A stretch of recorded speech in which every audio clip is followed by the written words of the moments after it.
একাধিক দাবিকে সামনে রেখে উত্তরবঙ্গ রাষ্ট্রীয় পরিবহন সংস্থার উত্তরবঙ্গ রাষ্ট্রীয় পরিবহন শ্রমিক কর্মচারী ঐক্য মঞ্চ মেকানিক্যাল ও কন্ট্রাক্টর কর্মীরা আজ ধর্ণা প্রদর্শন করেন। তারা জানান, এই ধর্ণা ৩ দিনব্যাপী চলবে। উত্তরবঙ্গ রাষ্ট্রীয় পরিবহন সংস্থার বিভিন্ন ডিপোতেই এই ধর্ণা কর্মসূচি গ্রহণ করা হয়েছে। পাশাপাশি আজ ইসলামপুর ডিপো এই ধর্ণা কর্মসূচি হয়। তাদের দাবি, ড্রাইভারদের বেতন বাড়ানো হয়েছে, তাদের বেতন বৃদ্ধি করতে হবে। আজ আমাদের অবস্থান বিক্ষোভ প্রত্যেকটা ডিপোতে চলছে। ইসলামপুর ডিপোতে আমরা 3 দিন চলবে, 10টা থেকে 5টা অবধি, সোম মঙ্গল বুধ। আমাদের ডিআই অফিসের সামনে। কি বিষয়ে? আমাদের বিষয়ে বেতন সংক্রান্ত বিষয় ব্যাপার নিয়ে আমাদের কন্ট্রাকচুয়াল কর্মীদের মেকানিক্যাল এবং এজেন্সি দ্বারা নিযুক্ত যে 1063 মেমো নম্বর আওতায় আনতে হবে।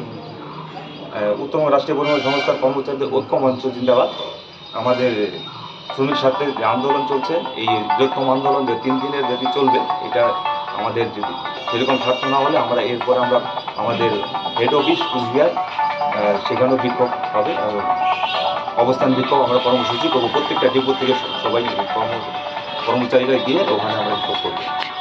বলছি, বর্তমানে মানে কি দাবি যদি একটু বলেন।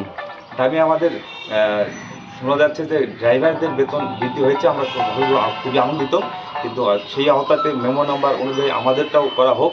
সেই কন্ট্রাক্টর মেকানিক্যাল এবং সবারই জন্য এই আওতায় যেন আনা হয়, সেই জন্য আমাদের আজকে অবস্থান বিক্ষোভ।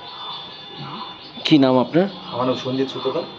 বলছি, এই অবস্থান আপনাদের কয়দিন চলবে? আমাদের 3 দিন চলবে।